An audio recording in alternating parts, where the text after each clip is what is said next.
wingman, just the heat. Questions unscripted, got him squirm in the seat. Joe Rogan whispers, but Jimmy got roar. Clickbait machetes hacking straight to the core. Bar feels alive when the topics get steamy. Listeners keep clicking. All right. Today's guest is Diane Anosa, right? Anosa? Hinjosa, yes. Hinjosa. What kind of nationality you. is that? What is that nationality? I'm Hispanic and Mexican, yes. Really? I live in Lorraine. We got a lot of Mexicans and Hispanics, and you don't look like you're pure Hispanic. Oh, definitely not. There's definitely some Germans, some Spaniards in there as well. So my family came from pretty much everywhere. So awesome. But the name came from Hispanic, being Mexico or whatever, right? Yeah. So you're in Texas. Where are you located in Texas? So I'm located way down in the border. So there's a town called McAllen, Texas. I am literally a few blocks away from the river, from the Rio Grande. So Mexico is like 10-minute drive up. So I'm way down on the south side. So do you have issues, or did you have issues with the illegals and all that when that was going on there? And your town? No, it really wasn't. It really wasn't an issue. Like, it wouldn't be seen as much. I definitely feel that the media hyped it up a lot more. But then, the media gives you like clips of worst case, worst areas types of things. I really feel that all of that was going on. I'm not saying it wasn't going on. It definitely is, has been forever, and all that. And it was bad. However, it was further on to like the other parts of Texas. Like, I feel like that's more by like El Paso, Laredo area, all of that, which is a decent amount of a ways away from me. And you're a school teacher, or was a school teacher prior? Yeah, I was. I was a school teacher for 14 years. And it definitely interesting. Now, I did quit 2022. And now I do help people get their insurance licenses. So I'm still teaching, just not at school anymore. I taught high school and middle school. Did my time. Okay. You got enough of that. Now you teach adults, basically. So when you say you get it, you're teaching people to get an insurance agent's license. That's what it is? Yes, the life and health insurance exam. So I have been an insurance agent myself since late 2019. I actually got my license on Halloween. I remember I passed my test like late September. Then the state of Texas was behind on paperwork and all of that. Like, all month I remember bugging my friends like, oh, they haven't approved my license yet. I'm waiting on the state to approve my license. Literally, we were at a Halloween party, and I checked my phone, checked the email, because I was checking this thing like crazy. And finally, it was like, I got it. So I remember it was Halloween officially 2019 when I got my license. So fast forward about 2 years in, my manager was like, we want a way to get our agent's license faster. So I put a class together, and it was in person at first. Now it's all on Zoom. You do all of it through Zoom, and you still do it for who you were working for prior to that? No, so my previous company basically dismantled. My manager moved on to other things. She has another business with her husband. They put swimming pools and stuff like that together. So I just do it for anybody. Like, I don't necessarily work with a given company, which is really cool because I get to meet people from all over the U.S. And they all work for Geico, Primerica, Symmetry, Experior, like you name it. I've probably worked with agents from that given company. Does the insurance change from state to state a lot where it makes a difference?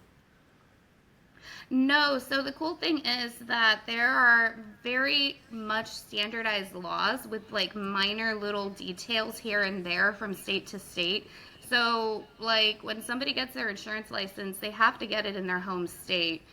And then from there, they can just add different licenses. So for example, like all term policies work the same, all whole life policies work the same.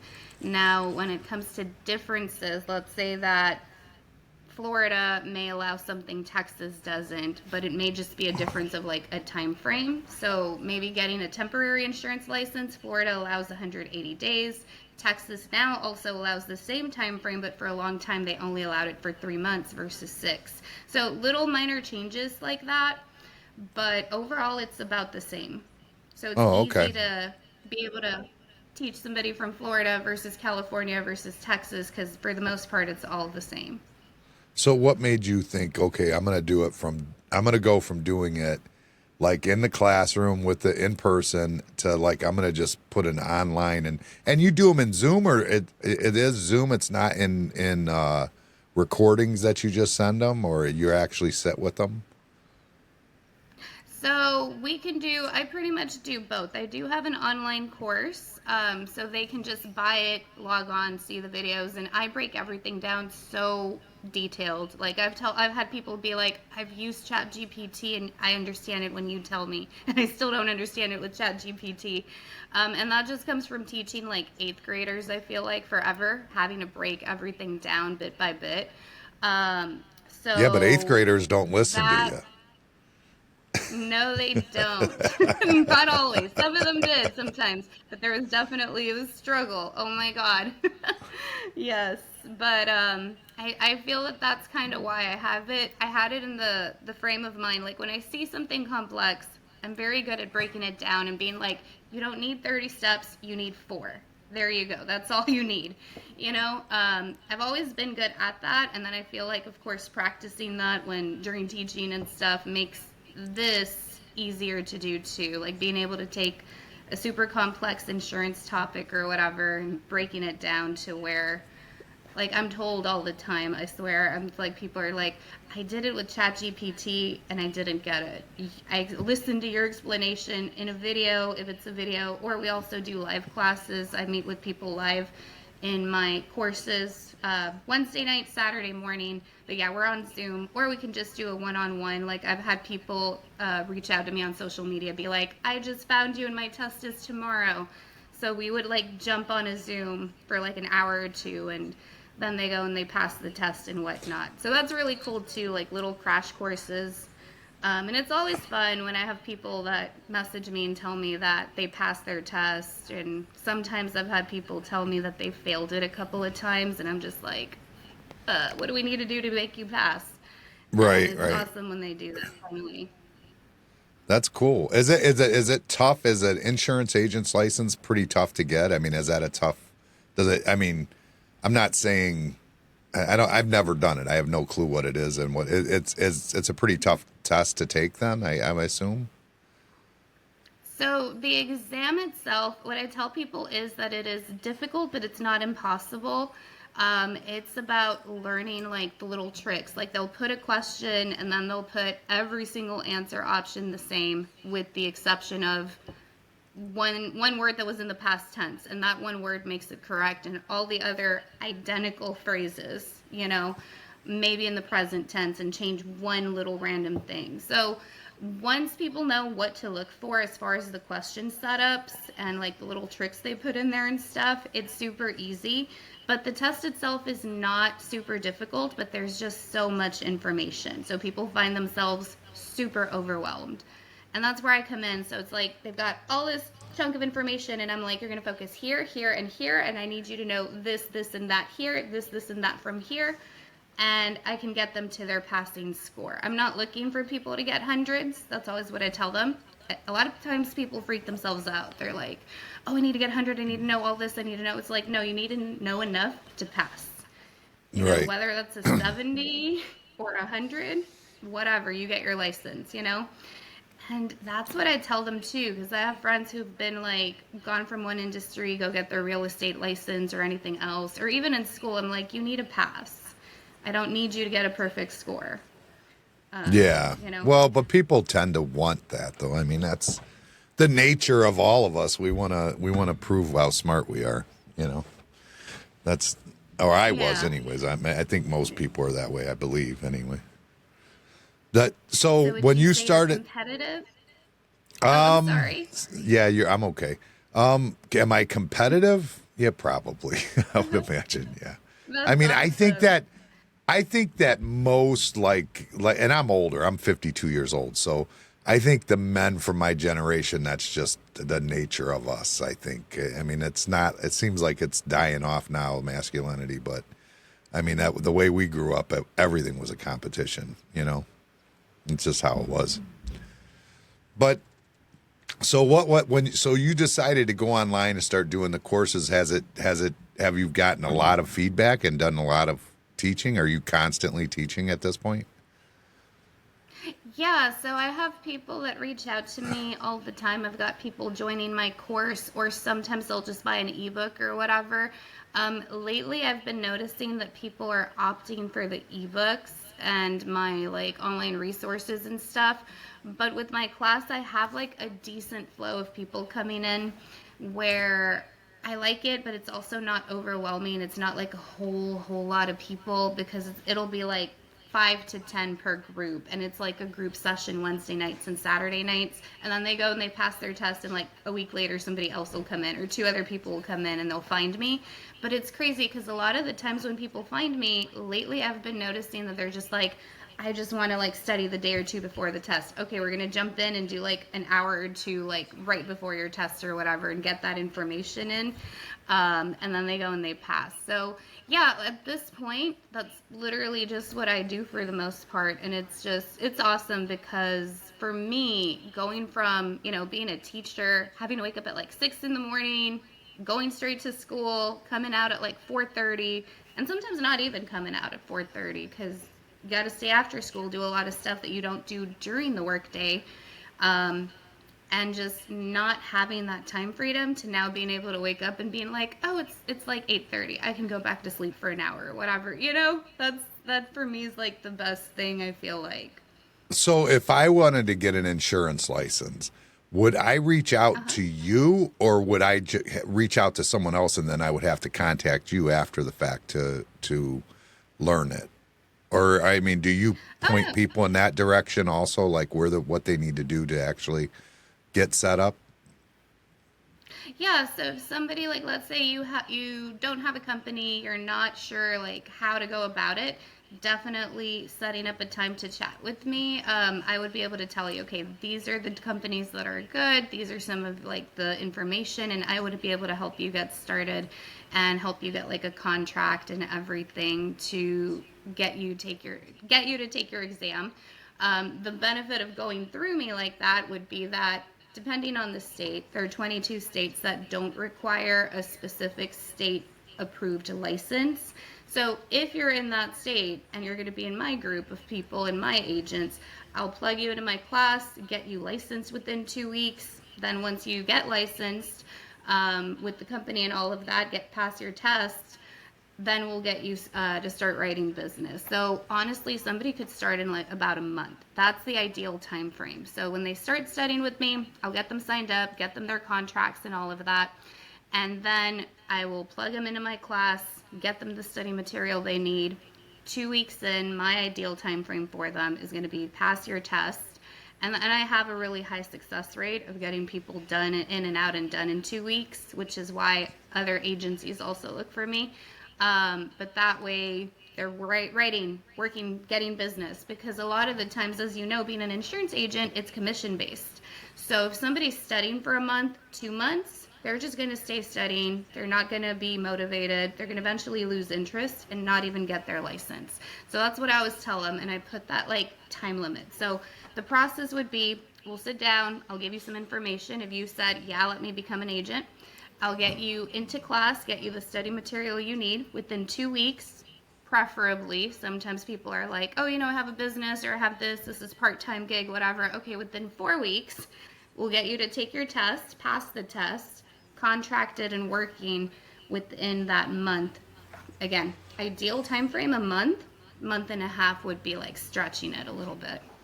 So you can go get your agent, and you don't have to work for a company at all. You can just be your own agent, your own company, basically, easily enough. In most states, or a lot, 22 of them.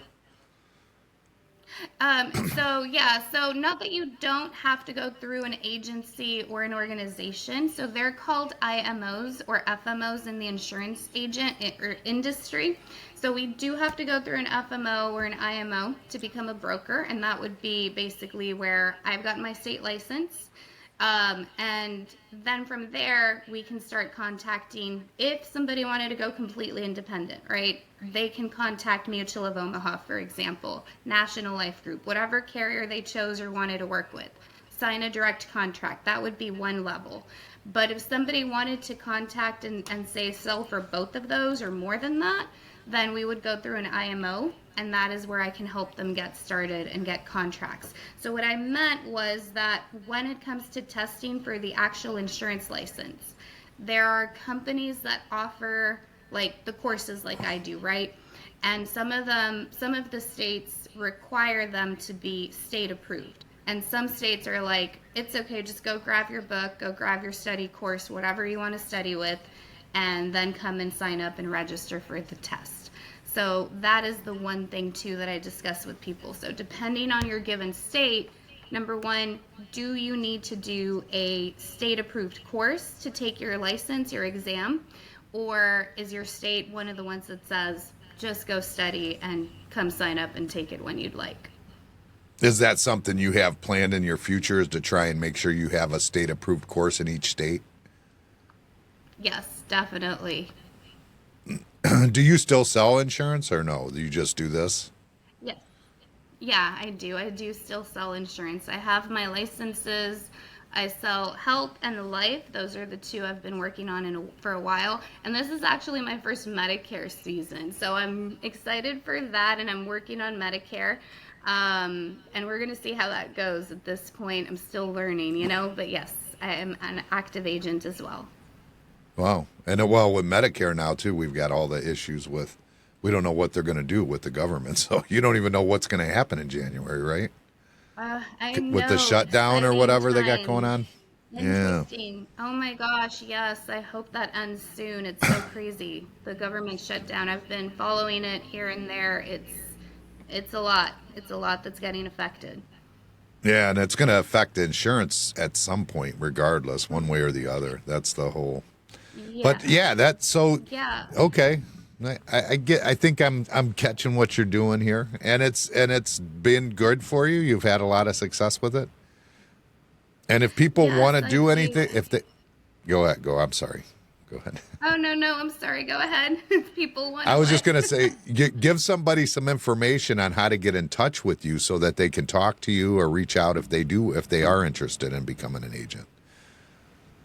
Okay, awesome. So I do have my class. My website. They can go onto my website, insuranceexamcourse.com. That would be my main website with the details for the courses.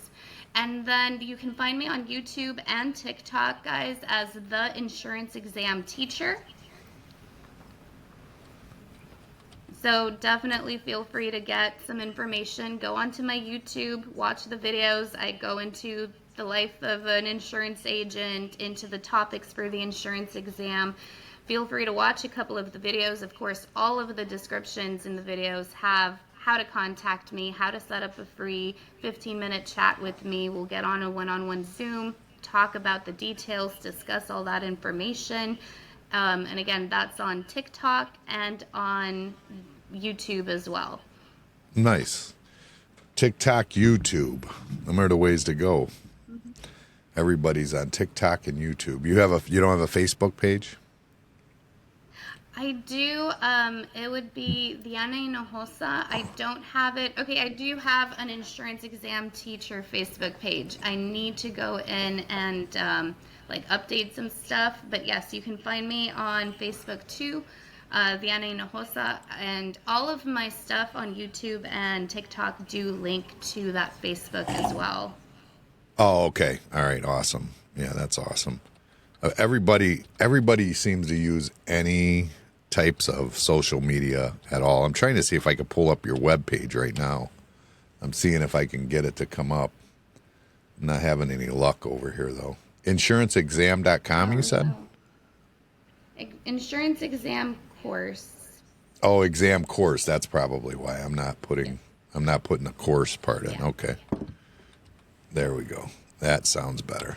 All right. Maybe that'll go now. And I think I can get this to pull up. I think I can replace my face with it. I think so. I think I can do that. Give me 1 second. Well, so everybody who's watching, if they want to take a look at it, they can take a look at it. Right screen. Where are you at? There you are. All right. Is that the right page? Looks like it is. It's got your name on it. All right. Yes, And that's it is. so anybody who wants it, that they can go on there and they can see. They can see it right there that way. Yes, thank you. Yes, yes. That now I can't find where you're at under my windows. Oh, no, I'm here. Can Where'd you she hear go? me? Where'd she go? There you are. You lost me. That's How funny. did you lose me?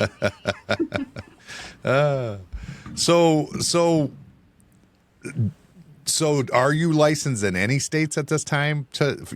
Now I'm not saying you're not licensed. Do you have a state approved course in any states right now is the question, right? Yeah, I think I said it right. No, so right now my courses are not state approved. We are going to be working on that in English and in Spanish. So I'm working on building out the Spanish course. So for people who want to take the Spanish exam to become life insurance agents, then we're going to start working on getting the state approved status and all of that. So yeah, so it's coming and that's definitely in the plans. But like I said, I want to make sure that I have all of the requirements and all of the information in English and in Spanish before we go and try to get all that done. Okay. Do you speak Spanish? Yes, I do. It was actually my first language. Oh, okay. All right, so are you a born citizen or no?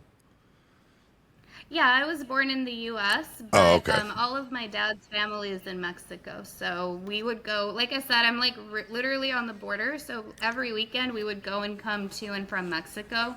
And for me, it's literally like a 10-minute drive over the bridge. So I'm that close. Wow, that's awesome. That's kind of cool. Do you have, what's it like going into Mexico? Like, I mean, I've never done it. Like, what is it like to like drive back and forth to Mexico? What do they go through over there? Literally nothing really. Like, it's not a big old deal or a big old thing. You just go to the bridge, you pay the toll. It's like $2.50, I believe. I never really pay attention, but it's about $2.50, and then you just drive over the bridge, and then you're in Mexico. And then in the other side, sometimes it just depends, right? So you drive through and they have one of those click or not, green or red. You'll either get a green light or a red light. I don't exactly know what triggers the light. Some people say if you like drive straight through it, then they don't like check your car or whatever. Just kind of like roll the car fast-ish. Because you can't go fast, but you know what I mean, like not pause or whatever. But like if you ride over it, apparently the sensors don't go off and you get a green light, you just drive on in. But if you don't, they say whatever, I don't know what triggers the sensor, you get a red light, you got to park, talk to the customs on that side from the Mexican side. They kind of look into your car and stuff and they're like, okay, where are you going? What are you up to today? All right. And that's pretty much it. Just like a checkpoint here in the US, you know, so going up to Houston and going up north, you'll run into some checkpoints. Same thing that the U.S. Officials will do. They'll like ask you, where are you going? What's your plans? Sometimes they'll look in there. Sometimes they'll bring a dog in, and then that's about it. And Wow. sometimes they're Yeah, like, I've "All right, never have been to good a day, bye." checkpoint. I'm in Ohio. We don't really have checkpoints. I mean, we are on the border of Canada. I mean, like, but there's a lake in between, and I go close to the border with the boat a lot, but I've Oh, never that's awesome. never had to deal with any of that, like Coast Guard or anything. But yeah, that's I've never had to deal with. We don't just have random checkpoints in Ohio that I know of. Never seen them Yeah, anyway. So when you're in Texas and you're driving maybe about an hour and a half north of the border, there will be a checkpoint. So there's a checkpoint on the way up towards like Houston on this side of the map, and then on Laredo there's another checkpoint about an hour going north of there. I'm trying to think if there's another checkpoint like in the middle. I don't think so, but they're like scattered. So if you're imagining Texas, there's one on like the far, both like on the far sides of Texas. So I'm sure there's more, but yeah, so it's just because of international trucks coming in, cargo, things like that. And then the cars have to go through them too, to make sure that there's nobody trying to come through or anything. Yeah, In no ways that they illegals and shouldn't, stuff like illegally that. and Yeah. whatnot. Yeah, no illegals or anything. Do you have a legal family in the U.S.? No. They're here legally now. I'm just kidding. They're here legally now. They're good. That was a little sus. I'm just saying. That was a little sus. Being as close as I am, I don't know what to tell you about that one. What can I say? I'm not getting in trouble. Well, Nope, not a one. no, they're all good. No, they're all good. But it happens. It really does. Oh, I'm sure it One does. day But a I mean, friend if came it's over. not, I'm gonna go. Just when it's kidding. not malicious, Oh, nobody well, cares. There's not a U.S. citizen that is worried about a Mexican coming to the U.S. that's not malicious. I think the only yeah, ones they worry about is if there's malicious. And it seems like that was more coming yeah. from other countries, and that Venezuela and places like that coming through Mexico. I don't think that Oh, Mexican anybody really cares. I'm sure there's people with malicious intents coming from everywhere. It's sad, but it's crazy. No, but I can tell you a really funny story. My mom's cousin or great cousin or whatever, he's pretty smart, but everybody says that he's not or whatnot, but just because he does things like this. So one time he went with his friends. He was up in Louisiana, I think New Orleans or whatever, lost all the money, lost everything, lost the car somehow. I don't know. His friends ended up dumping him. So he ended up getting arrested. I don't know how or the main details, right? So he has no IDs on him, no nothing. And of course, he speaks English and Spanish because he's down from the valley. And so he told the officials that he was here in the U.S. illegally and he wanted to go back to Mexico and he wanted to go home. So, I don't know how long it took or the process, but they took him back down to the border. He somehow got a hold of a cousin or sister brother of his, and they went and took identification, was like, hey, I'm a U.S. citizen, thanks for the ride. So they literally just had to let him go. That's So he got crazy. back down, and they took him down to a facility literally in McAllen. And once he was here, he was like, hey, by the way, he started speaking English perfectly. I'm from here. Thanks for the ride. Can you call my mom or my sister or somebody to bring my IDs over so y'all can let me go? That's pretty funny. That. Well, sometimes people that sound dumb are like Theo Vaughn. I don't know. Do you know who Theo Vaughn is? I have The heard the name, but He's a podcaster, and his humor to me is genius. But he does it in a way where he sounds stupid. Like he does it like he doesn't understand or whatever. But he has it's genius. It's so funny. He's just so good at it what he does, and with the podcasting and stuff. Anyway, I've never seen his kind of stand like up. a sarcastic tone or like, No, well, like one of my favorites is Cat Williams. okay. He's doing a podcast, and he said that he had a Black Christmas Cat Williams, and Uh-huh. it's a really funny clip because he says it. Let me see if I can find it real quick, and I'll show you. And boy, it's hilarious. If I know I can find it here. Let me see. We got Theo Vaughn. But it's like he's coming across dumb, but there's not even a little bit dumb. He's very, very funny guy. Where are you at? Here it is, right here.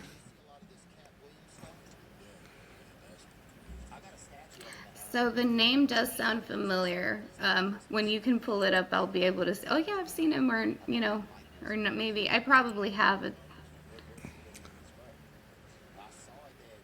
Oh, okay, I have seen him. Is that Theo Vaughn? Yeah, right there. Okay.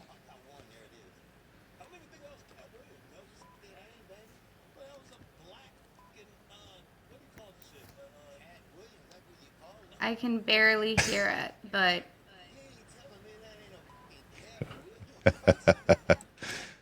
Hilarious though. But it does. It looks it's funny because he comes across like he doesn't understand, but he completely understands, if that makes sense.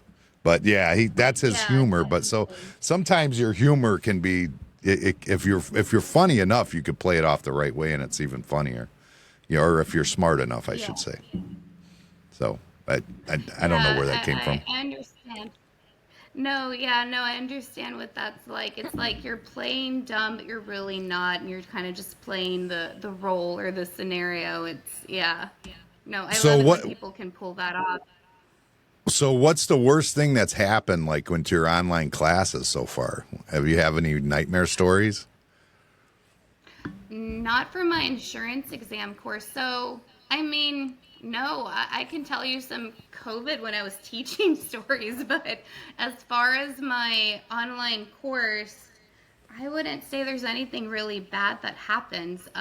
One time the power went out where I was at, and I just kind of lost connection. And, when it came back, everybody was like, "What happened?" And it was like, "Well, the power's out." But what's cool is that, no, given that it's online, it's like low maintenance, other than, the typical sometimes connection issues. So I will say this, where I'm at, the Border Patrol sometimes will cut communications. And this happened pretty much all growing up and stuff because I'm so close to the border. Power goes out, but I think that happened once when I was in class, and another time it was like the power was out because of a storm or whatever. But other than that, I wouldn't say what's the worst story. Um, we saw somebody get pummeled by a dog one time. That was funny. Like that came out of nowhere. The whole grade team just came and like jumped on him and literally like knocked him off of the chair. But that wasn't like That's a pretty horror good. story. I don't know. So you were a But teacher no, that's during what? So you were a teacher during the shutdown, like so you were teaching from home. yeah. What was Yeah, so that I was like? teaching from home. That's For got to be me, it horrible. was great. You liked it. You liked it. I liked it. I liked it because, again, we were jumping on a Zoom. We weren't having to put up with the behaviors that the kids were having, all that craziness. And I think I had 3 Zoom classes for about an hour and a half a day in the very beginning. Once we got structure and stuff, it was, 45 minutes with this group, 45 minutes with the next one. It was just crazy. It was insane. But I liked it. I did not have like an issue with it. I feel like I was one of the ones that was able to adapt fairly quickly to it. And I remember when we actually went in shutdown mode well, for us, it was, I was down visiting my family because at the time I was teaching in San Antonio. So I was down in the valley, and then suddenly we got the notice, no travel or anything like that. And I was like, oh, cool, we're getting another week for spring break. And for me, it was awesome because my nephew was actually having spring break after that. So I was like, I didn't even get to spend time with him. He was at school, right? So when he went into spring break, that was our spring break extension. And I was all happy about it at first, right? And I was like, oh, I can do that. And then suddenly it was like, we're not going back to school. We're all staying where we're at. And I actually stayed there for about another month and a half because everything was crazy. But I remember logging on and just sending a link to my students and being like, okay, guys, log on and, we're just going to catch up, whatever. I had so many kids jump on. Like, they missed each other. That was, like, real sweet. They're all 8th graders. They're like, oh my God. And, some of them were sharing like what they were scared about and things like that and just joking around and all that. It was actually nice. And I Huh. did miss seeing them, that interaction, but it was not horrible for me over here. Plus, I was an insurance agent at the time.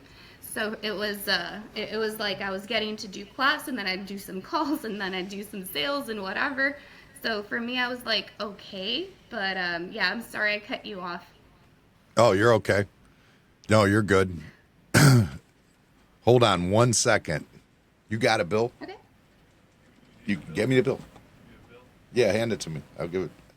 We could do a bill and a podcast at the same time, Joe.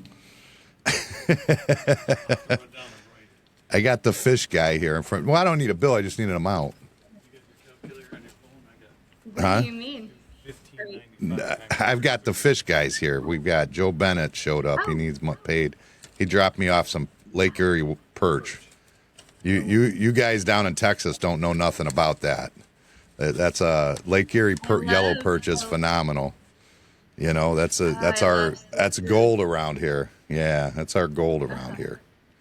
So here you go. Let me give him a calculator real quick. There you go, Joe. All right. Well, if anybody wants to get insurance, you go to your page. I'll let you say it all again real quick. Give everybody the go-to for it. Okay, guys, so you can find me on insuranceexamcourse.com, and that'll be the information for the courses if you want to become an insurance agent. And you can also find me and all of my links on YouTube as The Insurance Exam Teacher. So find me on either, or you can find me on TikTok too, The Insurance Exam Teacher. So no matter where you find me, you'll find the links for everything else. So yeah, that's where to find me. All right, awesome. And she'll help you get your insurance agent license. And if you need to set up that, I owe you 2 more real quick. I got it right here. If you just give me 1 second. Give me 1 second. We're going to pause. I'm going to throw him some money real quick. No, we're good. Sounds good. Everybody been? How's your wife? How's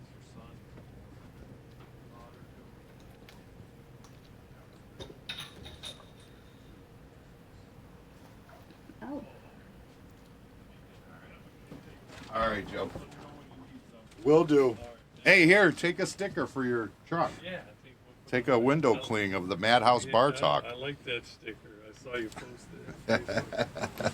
All right, I'll talk to you when you get. All right, bud. All right. Sorry about that. Yeah, I told him to stop by today to get fish, and because we do on Friday, we do Lake Erie. I have a Madhouse Bar and Grill is also, our Madhouse Bar Talk is above Madhouse Bar and Grill, which is a restaurant here in Elyria, Ohio. So we're kind of by Cleveland area, right on the lake. And Oh my gosh, that sounds awesome.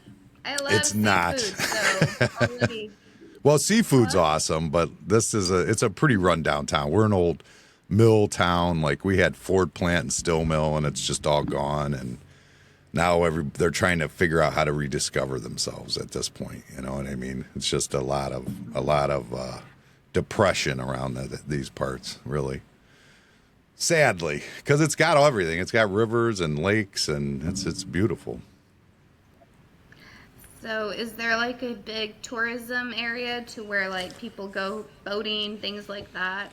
Well, boating, there's a ton of boating that goes on. We've got in Lorain, we've got big marinas, and in Vermilion, it's big marinas, but it's not truly tourism. If you get a little further west of us, like 30 minutes is like, I'm sure you've heard of like Cedar Point. I don't know if you've ever heard of that before. Cedar Point is just like 30 minutes to the left. So, I mean, that's kind of a tourist town.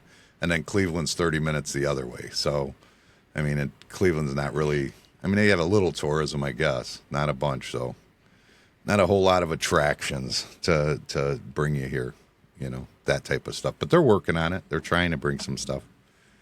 Used to have SeaWorld and Geauga Lake and all that. That stuff's all gone now. I don't know why. Oh, I don't know. geez. Yeah, it seems like the perfect area to have kind of like beaches, lakes, hiking, all of that type of stuff. Given it, like you said, there's a bunch of rivers and things like that. A lot of people who like fishing tournaments, everything. Yeah, the biggest problem with it, well, we do have fishing tournaments. We do walleye tournaments and stuff real big out here. They have some big, that's the one, if you remember on the news, the guy was putting the weights in the walleye. Do you remember that? Did you see that at all? That was a big deal. No. He was like, because they, you know, they're trying to get the heaviest fish or the biggest fish or whatever, and they were putting sinkers, like lead sinkers, inside the fish to get the weight up, and they got caught. And like the guy won like a bass boat and all kinds of money. Like it was a pretty big deal. It was all over the news everywhere. But yeah, that's about that. That the problem with our rivers and stuff is that when you go down the rivers, a lot of them have factories on them, that are old and torn, like they're not even running, like still mills or we had a shipyard they just converted locally into like a nice restaurant and condos and stuff like that. But it was there sitting for years, just an abandoned shipyard where Steinbrenner used to build his ships back in the olden days, like in the 70s and 80s. So, prior to that too, but I mean, when I was a kid, I think it went away somewhere in that time frame in the 80s, I think. But at any rate, it's a crap town, but it's a good town. I love it. I got a lot of pride for it, but it is a depressed area. Oh, well, hopefully they'll, like you said, find themselves again, revive all of that. That's always, it takes a while. There's definitely it goes in cycles though, for sure. I feel like that could be true for like any given town or country or whatever. So yeah, I feel like right now the US is going in a cycle. Like we're kind of in a depressed time frame, but now it's going to hopefully get better soon. Nice. We'll see. Yeah, I hope so. I'm hoping. I don't feel as optimistic as you. I don't want to lose hope. There's a lot of craziness, a lot of things that I don't necessarily like going on and all that. But again, hoping, yeah. Yeah, it's a prey. I don't know what I don't know what the outcome is, but it's a wild world we're in right now. I don't know if it's good, bad, or indifferent. I'm too old. I just want things back the way they were. I would love that to come back to some certain things that I definitely miss too. Well, if you believe TikTok, we're about to be visited by aliens and whatnot. Maybe they'll help reset everything. So I don't know if That's you're on on that TikTok? side of TikTok. No. It's on that side of TikTok. They're saying Atlas 3.1 is coming, and come on down, fix everything. We'll see. So there's some TikToks that are going around that say that aliens are coming, huh? Yeah, so supposedly they found a starship or whatever, or they're claiming, right? And apparently, supposedly, NASA said some time ago there's a 5% chance that it was an alien mothership. And recently, now they're saying it's a 40% chance and that it's closer and that it's coming and whatever. And I'm just like, okay, well, we'll see. We'll see when they show up, if they show up. I remember an episode of The Twilight Zone that I showed my kids, and the aliens showed up. They were nice and everything. And then at the very end, everybody was like, trips to Mars, trips to outer space. At the very end, it was there was a book, and it was how to cook a human. I remember plot twist, right? I'm that's what's gonna happen, right? I don't know, but with my Not students, good. we used to see the Twilight Zone and compare the allegories and metaphors and all of that to those episodes. And I remember I was like, it's going to be a total episode of The Twilight Zone. That when they show up, we're going to be like, we're nice. We're going to take you on a trip. See, I don't know how that works because that's our that's as humanity, that would be if we landed on another planet somewhere, we would be like, oh no, you can't disrupt them or you can't disturb them or you can't, and then there'd be a part of us that would say, oh, well, they're doing some pretty bad shit to each other. We've got to intervene. And then the next thing you know, we would be intervening and that's just how we are as human nature. I mean, that's kind of what we did on Earth. I'm sure we're going to do the same thing when we leave, the planet, if Elon Musk can figure it out. Yeah. I hear he's close. There's actually a SpaceX, where is it? It's out in South Padre Island, somewhere close to there. It's close to here, and we're hearing and seeing rockets and stuff. The very first one they did from down here, it was 2 years ago. There was debris everywhere. And people were scrambling, trying to go find the debris and the pieces and whatever from one of their rockets that blew up. Exploded, yeah. So you see them taking off? You can see them in the air? Yeah, we can see them taking off, and of course not super detailed, but we'll see the little puff and stuff. The other day there was a really weird cloud. I took a picture of it, but it was a puff going up and then going this way and then like that. It looked like a little jigsaw line, like a little Tetris piece or something. And Huh. we're like, that is such a weird cloud. And we're all like, aliens, they're here. and then 2 days later on the news, they were like, oh, SpaceX rocket launch, whatever, left many wondering, asking about this cloud. Yeah. So. Oh, so it wasn't just you and your friends. It was all over the news too. Everybody wanted to know about the cloud. Yes. So people were reporting it to the cops and like literally like calling 911 like, hey, there's something there, you know? What is 911 going to do if aliens decide to invade us? I mean, that's a pretty weird phone call. Yeah. Yeah, can you imagine what they hear? Like the dispatchers for like the police stations. I can only imagine the craziness they hear. Yeah, I I would be that dispatcher that goes so. Yeah, right. Okay, there's a funny cloud. Thank you for letting us know where exactly is this cloud. Can you give me an exact coordinate or Yeah, Google something. Earth it or Google Map Yeah. it? I don't know. Jeez. Well, I hope that this works out for you. I'm glad you took the time to talk to us, and I hope you get some few people get in your class or something in this from us. But yeah, I hope that you do the best. I think it's great to see somebody start off on their own and entrepreneur, especially that's tough as a teacher. I mean, you have a secure job that would be secure, so it takes a lot of well, I don't know, balls is the right answer in my opinion, but it takes a lot of balls to just go out and try and make something work, you know what I mean? And especially when you have some security already. So I really wish you the best luck.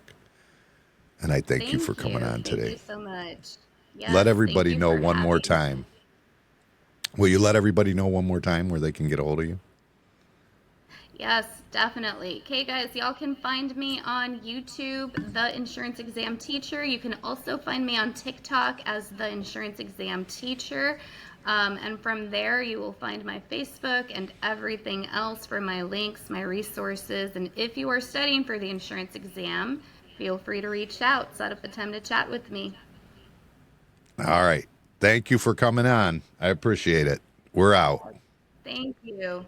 Jimmy Thank on the you. pod, solo act, no quitting. Madhouse bar talk, where the drinks stay spitting. Views going wild like a monkey gone rogue, running his own lane in a circus of smoke.